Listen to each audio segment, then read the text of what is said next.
Kita ini loh, sudah dewasa rohani, sudah ikut Tuhan puluhan tahun. Saudara, ketika kita ada sesuatu, kita minta kepada siapa, saudara? Jangan saudara kita buka, maaf bisnis kita, lalu kemudian sepi-sepi kita pergi minta, panggil pelaris datang, ya macam-macam ditaruh di meja kasir, macam-macam boneka-boneka di sana. Saudara, benarkah saudara? Salah saudara. Ya, atau saudara datang kepada orang minta petunjuk-petunjuk bagaimana ya supaya usaha kami laris. Ya, lalu semua dikasihlah satu botol air, setiap pagi harus sudah buka pintu. Saudara, Allah marah kepada kita. Harusnya kita minta kepada siapa saudara? Ingat saudara, Allah kita. Selamat siang Bapak Ibu, saudara-saudara yang saya kasih Tuhan. Ya, tadi saya tidak sempat menyapa semua saudara-saudara, tapi kesempatan ini saya mau nyapa saudara. Terima kasih kepada Musa Alex, majelis yang memberikan kesempatan buat saya untuk boleh menyampaikan firman Tuhan. Saudara-saudara, saya ingin membacakan dari kitab Hakim-Hakim, pasalnya yang ke-6 sampai pasal yang ke-8. Nah, tapi ini terlalu panjang buat kita untuk baca di sini, jadi saya hanya membaca penggalan-penggalan ayat, dan selebihnya nanti saudara boleh membaca di rumah sehingga dapat satu cerita yang lengkap tentang Hakim Gideon. Saya bacakan firman Tuhan dari kitab Hakim-Hakim pasal 5 ayatnya yang ke-31, dan kemudian saya lanjutkan pasal 6 di ayat 1 dan ayat yang ke-10. Ya, demikian bunyi firman Tuhan. Saya membacakan di dalam terjemahan bahasa Indonesia yang kedua, yang versi terbaru. Demikian bunyi firman Tuhan. Demikianlah binasa semua musuhmu ya Tuhan, tetapi orang yang mengasihinya bagaikan terbitnya matahari dalam kemegahannya. Lalu negeri itu tentram selama 40 tahun. Pasal 6 ayat 1. Namun orang Israel melakukan apa yang jahat di mata Tuhan. Sebab itu Tuhan menyerahkan mereka ke dalam tangan orang Midian selama 7 tahun. Ayat 10. Aku telah berfirman kepadamu, akulah Tuhan Allahmu.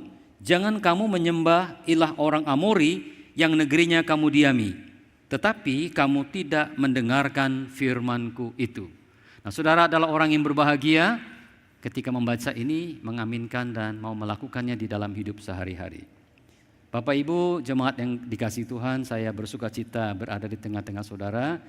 Kurang lebih 3 bulan, ya, bulan 6 saya ada di sini dan bulan 9 atas anugerah Tuhan saya boleh berada menyampaikan firman Tuhan.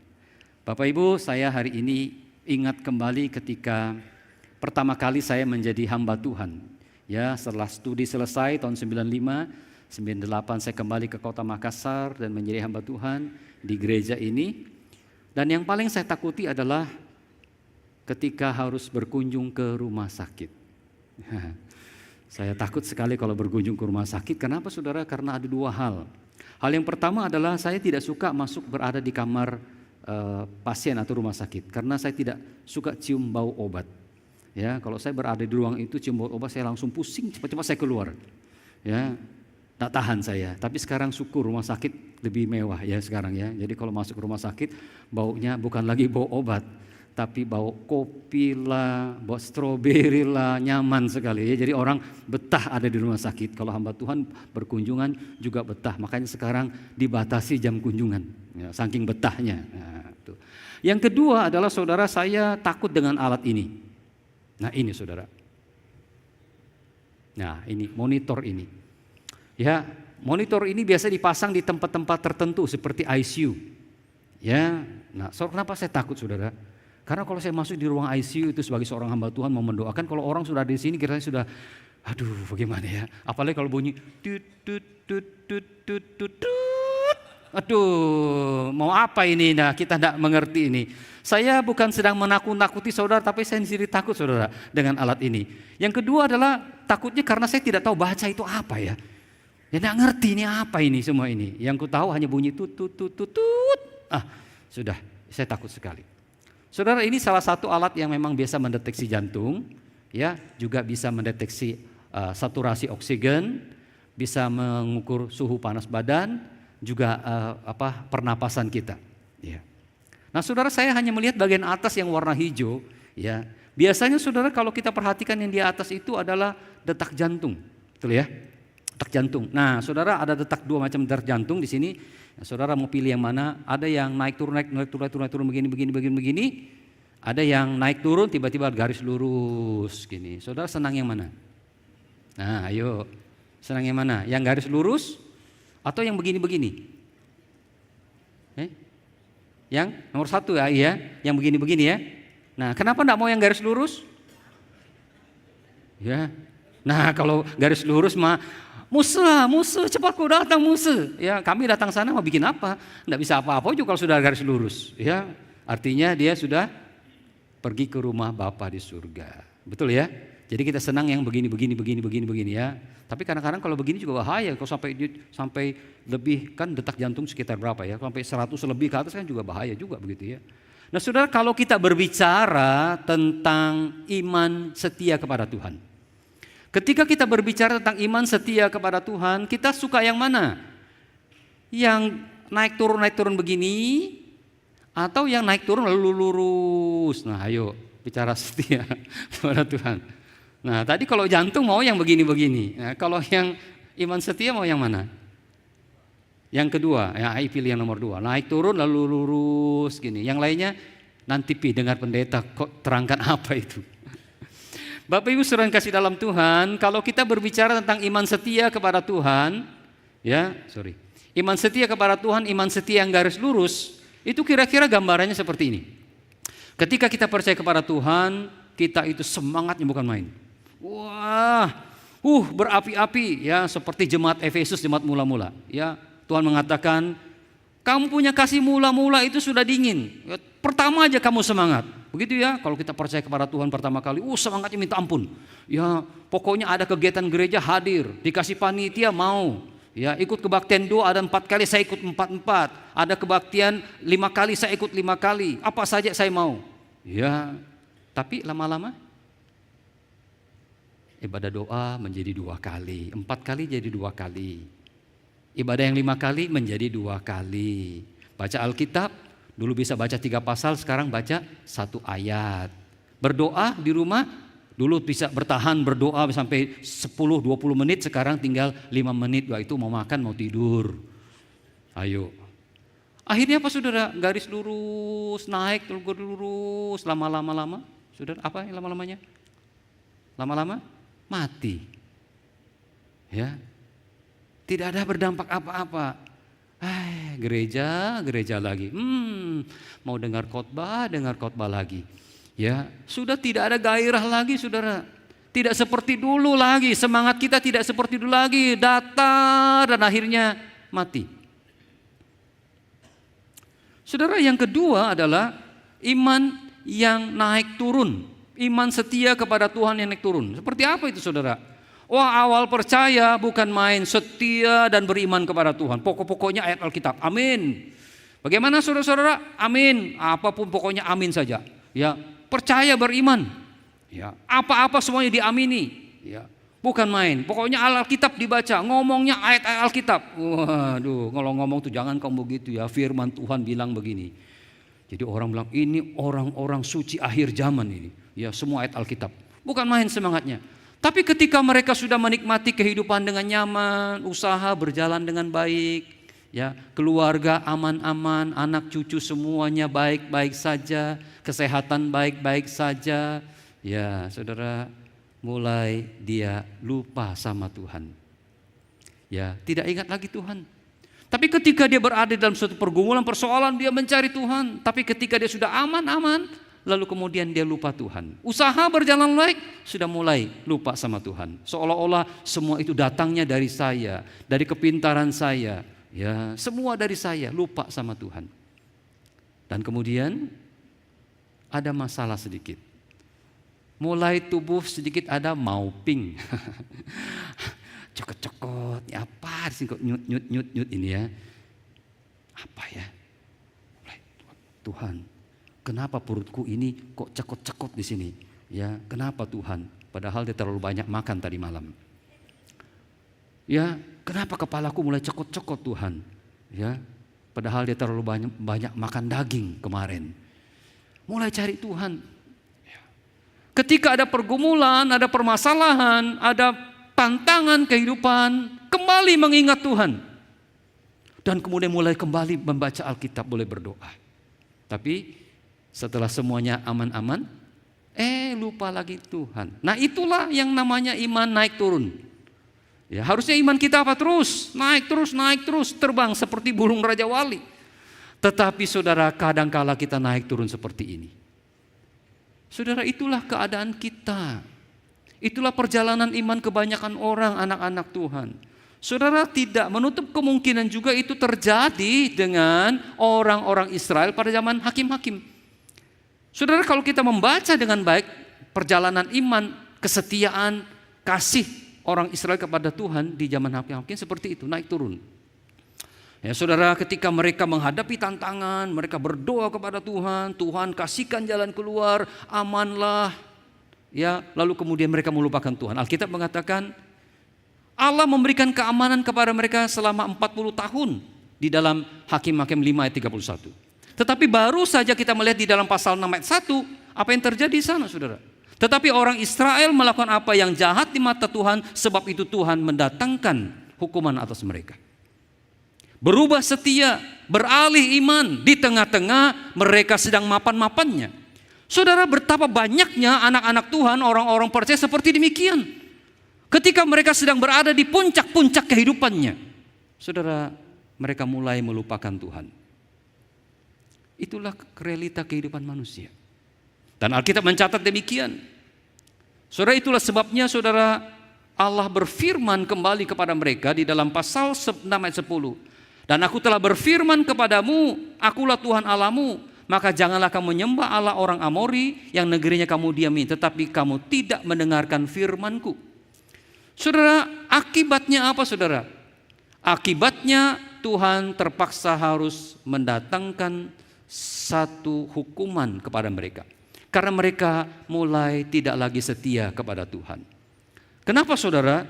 Karena mereka meninggalkan Tuhan.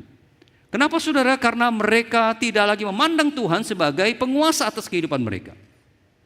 Saudara, di dalam ayat yang ke-10 ini sebenarnya ada dua alasan mengapa orang Israel itu mendapatkan peringatan atau hukuman oleh Tuhan. Saudara, yang pertama kita melihat di sini adalah karena orang Israel melawan perintah Tuhan yang melarang mereka untuk jangan menyembah kepada Allah orang Amori. Ya. Tapi mereka melanggarnya. Dewa Osin dan dewa Amuru mereka sembah. Saudara, ada banyak orang mengatakan kenapa mereka bisa sampai menyembah dewa Sin dan dewa Amuru. Saudara, ketika mereka berada di tanah Mesir, mereka hidup di dalam perbudakan Mesir dan Tuhan melepaskan mereka keluar dari tanah Mesir. Lalu membawa mereka mengembara di padang belantara selama kurang lebih 40 tahun. Dengan maksud adalah supaya generasi yang ada di tanah Mesir yang sudah tercemar dengan penyembahan berhala di Mesir, ketika mereka berada di tanah padang gurun itu, mereka sudah terseleksi, semuanya gugur, meninggal semuanya, muncul generasi-generasi baru. Nah, selama 40 tahun itu. Nah, sayangnya adalah saudara, di padang belantara itu mereka tidak pernah bisa belajar tentang bercocok tanam karena padang belantara. Nah, ketika mereka masuk ke tanah perjanjian itu, mereka melihat di sana mereka tidak punya pengalaman. Sementara mereka melihat orang-orang Amori dengan penyembahan mereka termasuk dewa Sin dan Amuru itu sukses usaha ladang mereka. Dan akhirnya mereka mulai terpengaruh dan mereka mulai ikut menyembah dewa orang Amori, dewa Sin dan dewa Amuru. Karena dewa Sin itu adalah dewa bulan, dewa Amuru adalah putra dewa langit. Dipercayai oleh mereka bahwa dewa-dewa inilah yang membuat keberhasilan hasil kebun dan ladang mereka. Saudara, jadi mereka mencari itu. Ya, padahal Tuhan sudah memberikan, kalau kau masuk ke tanah itu jangan kamu ikut menyembah. Ya, dewanya orang Amori, ilahnya orang Amori. Tetapi mereka tetap tidak mau mendengarkan firman Tuhan. Tetap melanggar dan tetap melakukan apa yang dilarang oleh Tuhan. Saudara, kadang-kadang banyak dalam situasi-situasi tertentu, ketika kita berada dalam kondisi terjepit, ya, kondisi sedikit agak sulit untuk kita terima secara akal, atau mungkin pengalaman-pengalaman kita di dalam perjalanan hidup kita mengalami gangguan. Saudara, kadang-kadang kita tidak ingat lagi perintah Tuhan. Kita lebih mendengar apa yang dikatakan oleh orang. Cobalah kamu ini, cobalah kamu itu, lakukan ini, coba lakukan itu, saudara. Bahkan kadang-kadang ada arahan-arahan tertentu yang menyimpang dari firman Tuhan. Tapi kita tidak punya logika pikir yang baik lagi. Dan kita terima saja semuanya demi kebaikan kita pada waktu itu. So demikianlah orang-orang Israel. Saudara, tanggal 17 nanti, ya, tanggal 17 ya. Tanggal 17 kita rayakan apa biasanya? Orang Tionghoa. Chongju, ya, makan pia bulan, ya, bulan purnama. Nanti tanggal 17 itu katanya bulannya paling full dan terang. Nah, kebiasaan tradisi-tradisi orang Tionghoa dulu adalah itu menandakan sebuah kebahagiaan bersama dengan keluarga. Lalu mereka pasang meja, makan bersama di luar dengan keluarga-keluarga sebagai bentuk sukacita karena ada bulan purnama, ya, makanlah pia itu. Tetapi saudara, di balik itu sendiri bahwa ada juga penyembahan-penyembahan yang mereka lakukan sebagai budaya festival tengah musim gugur itu. Mereka membayangkan atau mereka mengingatkan bahwa ada suatu dewi bulan yang tinggal di bulan bersama dengan kelinci. Nah, itu tradisinya. Nah, pada malam festival itu orang menyiapkan meja di bawah bulan dengan kue bulan, makan ringan, buah-buahan, sepasang lilin dan menyala di atasnya. Nah, saudara, ada juga menganggapan bahwa dewi bulan itu bisa mengabulkan apa yang diinginkan oleh mereka. Itu tradisi, saudara. Ya, nah kita orang Tionghoa memegang tradisi tapi tidak ikut sampai hal demikian. Kita hanya ikut ramai-ramai saja. Nah, saudara, orang-orang Amori juga demikian, saudara.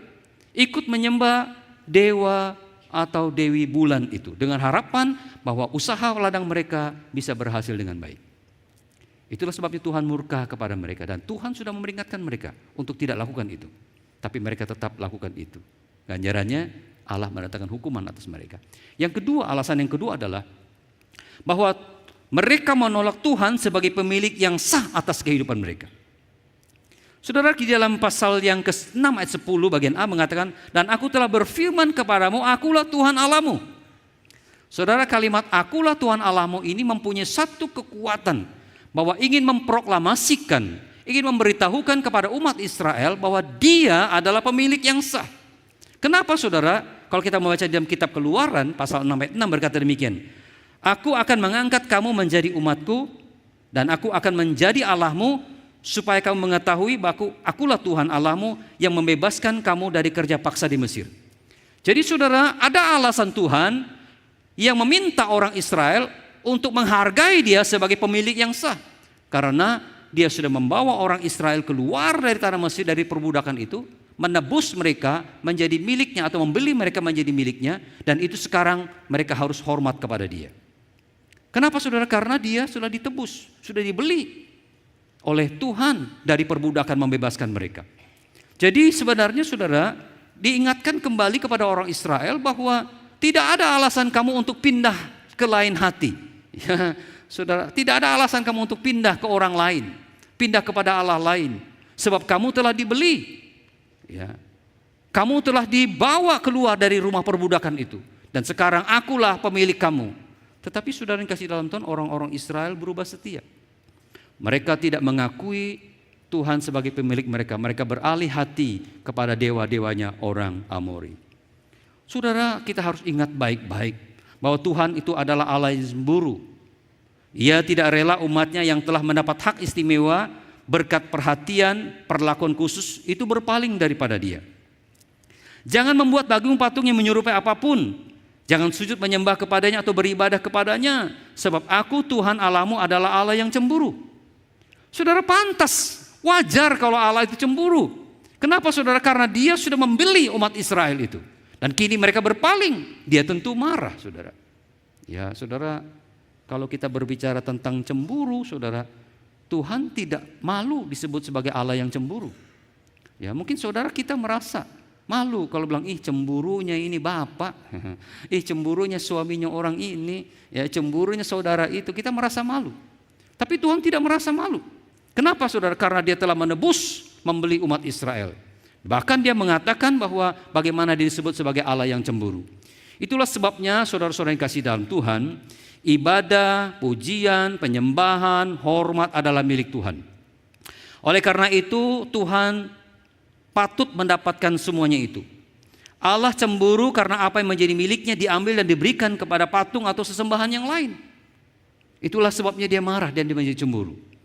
Kenapa saudara? Karena semua yang harus menjadi haknya itu diberikan atau diberikan kepada yang lain. Saudara, kalau kita sebagai suami istri, saudara wajar dong kalau kita cemburu dengan pasangan kita, wajar enggak saudara? Sama kita dia enggak pernah mesra-mesra, sama orang lain dia mesra-mesra. Cemburu enggak? Enggak cemburu? Kalau enggak cemburu ada masalah di dalam hidup kamu. Betul enggak? Harus cemburu. Ya boleh sih ngomong-ngomong, tapi kalau nepet gini, kita bilang sama aku enggak pernah begitu, sama dia kok begitu ya? Ya, cemburu enggak? Cemburu. Allah juga demikian saudara. Dia menjadi pemilik yang sah. Ya, tapi orang Israel lebih bersandar, lebih percaya kepada dewa-dewa yang lain. Pantas dia cemburu.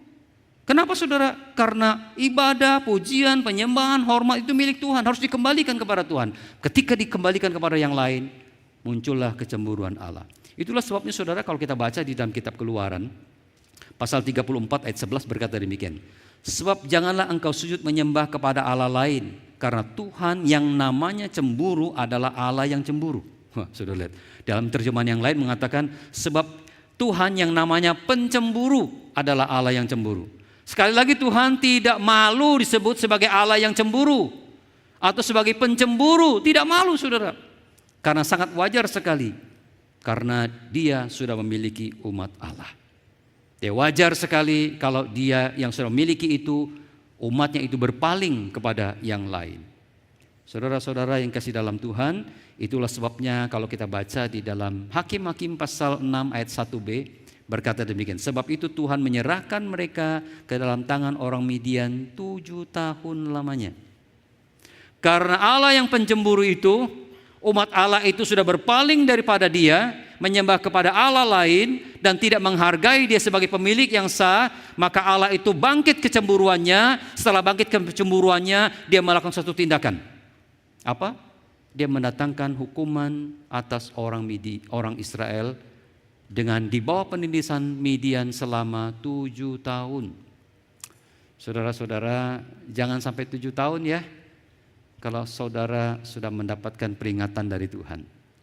Kalau kita sudah beralih setia kepada Tuhan dan sudah diingatkan oleh Tuhan, 1 kali, 2 kali, 3 kali, jangan sampai saudara 7 tahun.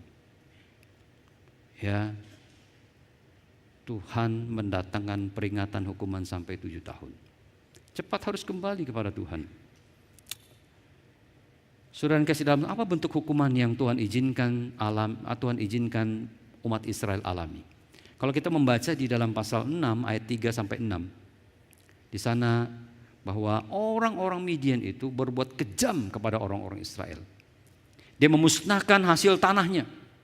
Ya, jadi ketika orang-orang Israel sudah menanam, sudah subur-suburnya karena percaya kepada dewa Sin, ya, lalu kemudian orang-orang Midian datang dan memusnahkan semuanya. Alkitab mencatat tidak menyediakan bahan makanan. Jadi mereka sangat sekali kesulitan dengan peristiwa atau perlakuan orang-orang Midian. Hewan ternak dimusnahkan, hidup menjadi sangat melarat, hidup mereka penuh dengan ketakutan. Mereka mau panen, mereka sembunyi-sembunyi. Ya, takut sekali saudara. Bayangkan saudara kalau saudara tinggal di rumah saudara sendiri tapi saudara takut. Ayo. Bagaimana bayangkan saudara tinggal di negara saudara sendiri tapi saudara takut. Kenapa? Ancaman-ancaman terus. Tidak nyaman saudara. Saudara mau tidur pun tidak nyaman. Kenapa? Selalu timbul ketakutan. Saudara, itu membuat penyiksaan. Dan orang-orang Israel sangat menderita pada waktu itu. Saudara, jangan tunggu ada penderitaan yang datang kepada kita baru kita sadar saudara. Kalau hari ini firman Tuhan berbicara kepada kita, iya ya, selama ini saya sudah mulai beralih ya. Kalau hari ini Tuhan memakai perkataan saya untuk mengingatkan kita semua, saudara jangan sampai lama-lama. Jangan sampai lama-lama. Sebaiknya kita segera kembali kepada Tuhan.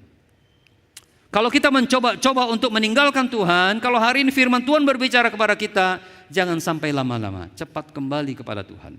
Sebab saudara, penderitaan akan berkepanjangan akan kita alami oleh karena Tuhan mungkin murka kepada kita. Bapak Ibu saudara kasih dalam Tuhan, di tengah-tengah ketidakberdayaan orang Israel, di tengah-tengah ketidakpunya pengharapan, Allah mengirimkan kabar baik kepada mereka.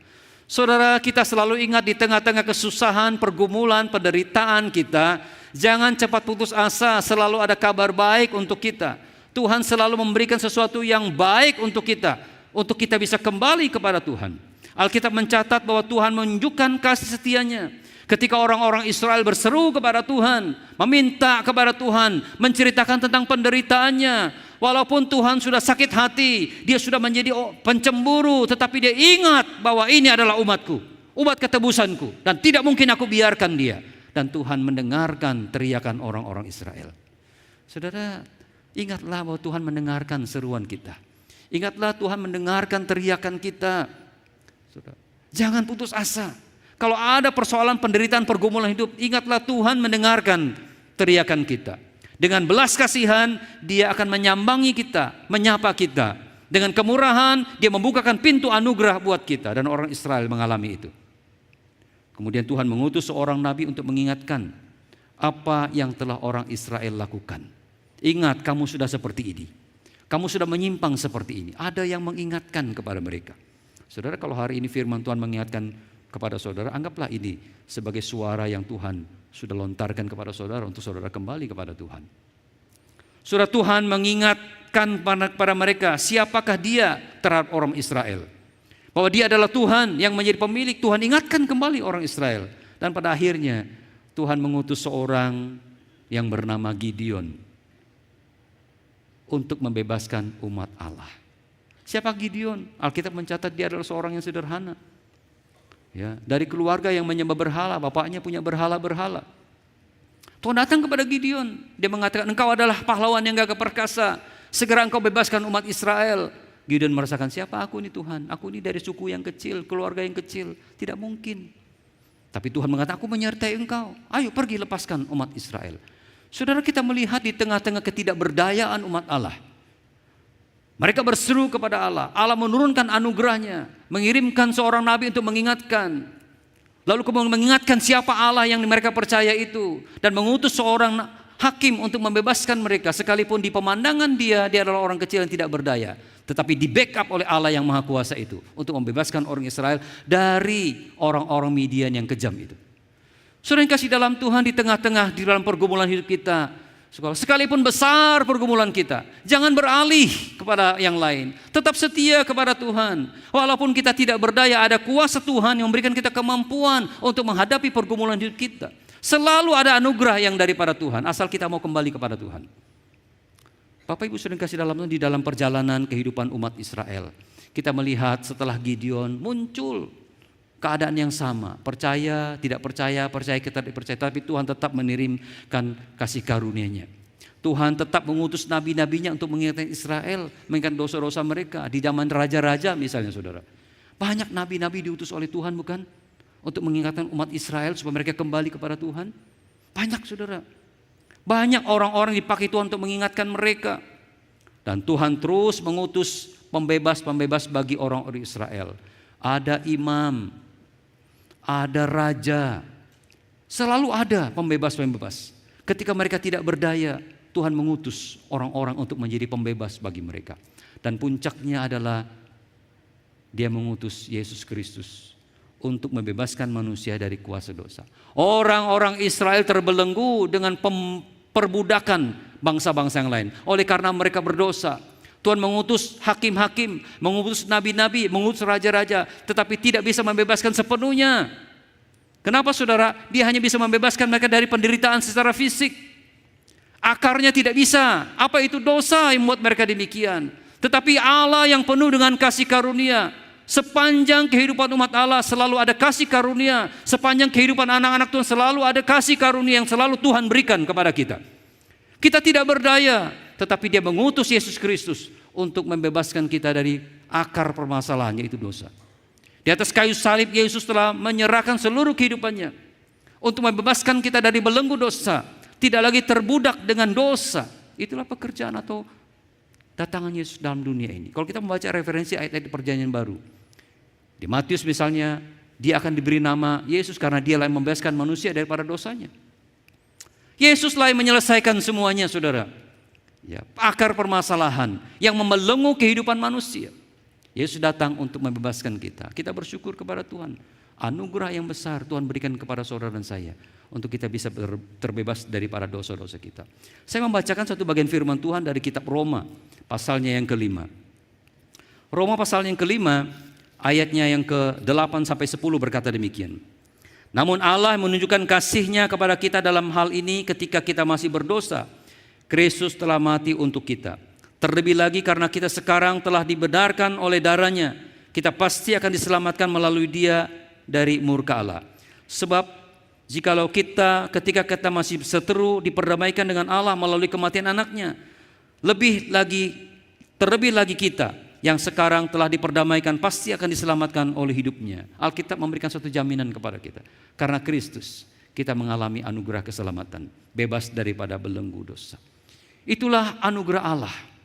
Ya, di tengah-tengah manusia memberontak melawan Allah, meninggalkan Allah, Allah tidak berhenti dengan kasih karunia. Sekalipun Dia selalu bisa mendatangkan peringatan-peringatan, tetapi kasih-Nya kepada umat Allah, kasih-Nya kepada kita itu besar sekali, yang memampukan kita untuk bisa keluar daripada jeratan-jeratan dosa. Berbahagialah kita hari ini.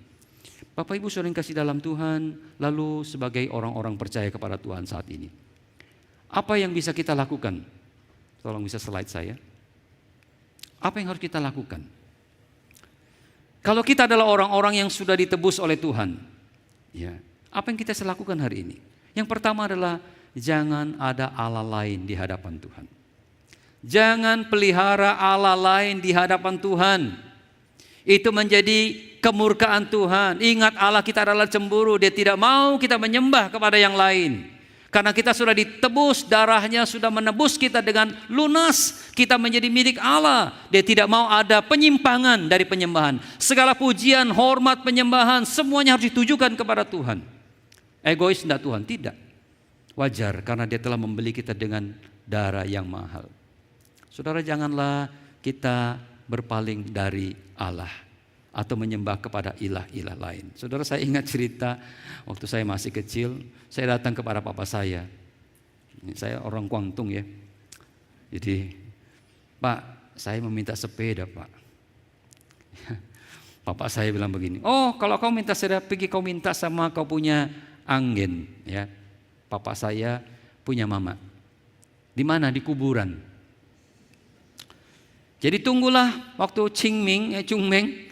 Ya, nah sekarang kau pergi minta sana. Jadi yang waktu itu kan kalau di kota-kota kecil itu ramai, ada perkumpulan margai satu kali kelompok. Jadi habis Chungmeng itu kumpul di satu tempat makan sama-sama. Di situ paling nikmat itu karena makan ciaba, ciaci.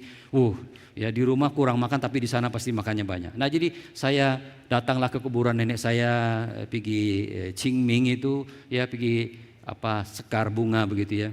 Jadi disiapkanlah hiyo ya, dan sekarang satu-satu anak kan dikasih ya.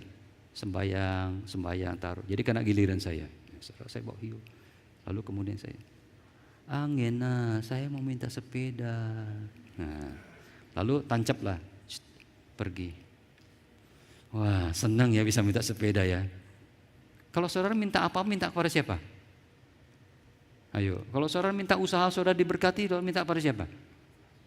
Saudara minta rumah tangga saudara diberkati, minta kepada siapa? Saudara membuka usaha baru, saudara datang kepada siapa? Nah, seperti saya minta sepeda, saudara maaf ya saudara, sampai hari ini sepedanya tidak datang, tidak saya terima.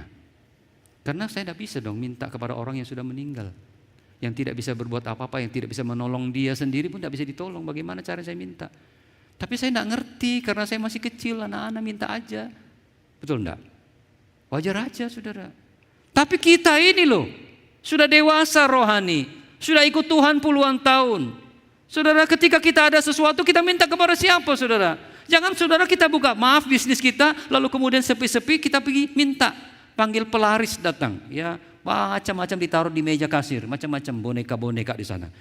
Saudara, benarkah saudara? Salah saudara. Ya, atau saudara datang kepada orang minta petunjuk-petunjuk bagaimana ya supaya usaha kami laris. Ya. Lalu semua dikasihlah satu botol air. Setiap pagi harus buka pintu. Saudara, Allah marah kepada kita. Harusnya kita minta kepada siapa saudara? Ingat saudara, Allah kita. Saudara, saya sebagai seorang ayah, ketika anak saya minta sesuatu kepada saya sekalipun saya ini susah, saya tetap akan berupaya untuk menyediakan supaya anak saya bisa senang, betul enggak? Senang kan begitu toh? Itu. Saya akan marah lagi kalau misalnya saya bilang nanti tunggu nak ya bulan depan. Lalu anak saya pergi ke rumah tetangga minta sama om. Om minta dong. Malu enggak? Malu, bapaknya malu. Bapaknya marah dong, marah. Wajar dong, gitu. Karena kau minta sama orang lain, enggak minta sama saya suruh kau tunggu. Tapi kau mau tunggu, kau pergi minta orang mempermalukan saya. Sama Tuhan. Kita ini milik Tuhan. Allah telah berkarya atas kehidupan kita. Nah kalau kita ada persoalan apa, jangan datang kepada yang lain. Yang membuat Tuhan itu semakin cemburu. Nah, saudara baik kalau cemburu saja. Kalau datangkan masalah, hukuman. Betul enggak? Jadi saudara yang kasih dalam Tuhan, apapun pergumulan persoalan kita mengalami sakit, pergumulan ini, pergumulan itu, saudara ingatlah Tuhan itu selalu punya belas kasihan, kemurahan kepada kita. Jangan cari yang lain, itu akan menimbulkan masalah baru saudara.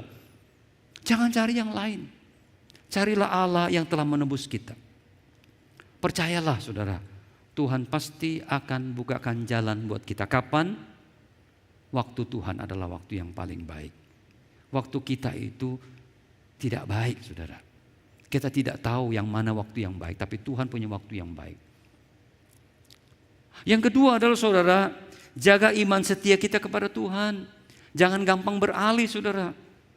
Pelihara iman kita, punya kedekatan dengan Tuhan. Saya percaya saudara, kalau setiap hari kita punya waktu berdekatan dengan Tuhan, entah itu melalui doa-doa pribadi kita, melalui pujian penyembahan kita, melalui baca firman Tuhan, Allah banyak berbicara kepada kita. Banyak orang mengatakan, kapan Tuhan berbicara kepada saya? Kapan? Persoalannya kamu tidak pernah bicara sama Tuhan. Tidak ada waktu-waktu. Ya, sehingga kita mulai bingung sendiri menghadapi situasi dunia ini. Lalu kemudian kita mulai tidak setia kepada Tuhan. Ya, Tuhan tidak dengar doaku. Tuhan tidak kabulkan permintaanku. Mulai tidak setia kepada Tuhan. Saudara, semakin kita tidak setia kepada Tuhan, semakin banyak persoalan-persoalan muncul saudara. Itu problema kita. Tapi kalau kita setia kepada Tuhan, beriman kepada Tuhan, yakinlah saudara bahwa ada jalan keluar yang Tuhan berikan. Dan jalan keluar itu tidak sama dengan jalan pikiran kita. Ada anugerah Tuhan. Saudara, jika ada hukuman, cepatlah kembali kepada Tuhan. Hari ini kita meninggalkan Tuhan, lalu Tuhan memberikan peringatan kepada kita. Saudara, cepatlah kembali kepada Tuhan. Saudara, jangan pandang enteng kalau saudara kepala kita ini selalu cekot-cekot di tempat yang sama. Ya, nit, berhenti. Nit, berhenti. Saudara, jangan pandang enteng saudara. Sebaiknya saudara cari dokter ahli. Sebelum itu menyebar menjadi sesuatu yang berbahaya. Itu peringatan. Ya, di sini tidak ada alarm. Ya, tapi kalau di bandara ada alarm. Kalau alarm itu berbunyi, sadarlah saudara. Hari ini kalau ada alarm Tuhan berikan kepada kita, cepat kembali. Mungkin Tuhan sedang mengingatkan kita untuk kembali kepada Dia. Jangan sampai berlarut-larut. Tidak ada orang tua yang tidak memberikan hukuman kepada anaknya ketika bersalah. Betul enggak? Orang tua pasti akan memberikan hukuman, entah itu teguran, yang lebih keras lagi pakai rotan. Alkitab mengatakan kalau orang tua tidak mendidik anaknya, tidak merotani anak ketika salah, dia membawa dia kepada kematian. Sama dengan Tuhan saudara. Kalau Tuhan hari ini berikan peringatan kepada kita, cepat kembali kepada Tuhan sebelum masalah besar lebih jadi. Dan terakhir saudara adalah hari ini Tuhan menjadikan kita pembebas.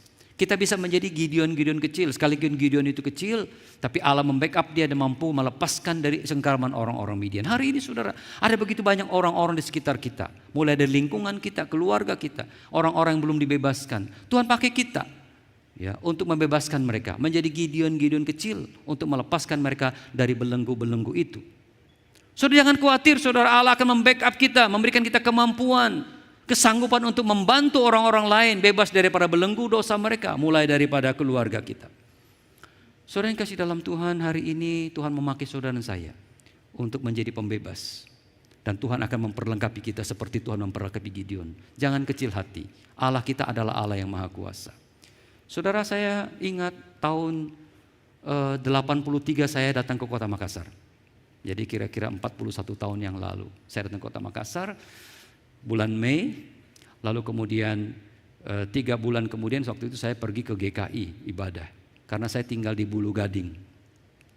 Lalu kemudian Lo Mus, ya pendeta Paulinol almarhum, dia tahu saya datang ke sini karena pendeta kami yang dari Tarakan itu kasih kabar dia bahwa saya datang ke sini karena saya di sana guru sekolah minggu. Lalu dia besuk saya di jalan Bulu Gading. Dia mengatakan, ayo kita ke GKKA karena saya di sana GKKA.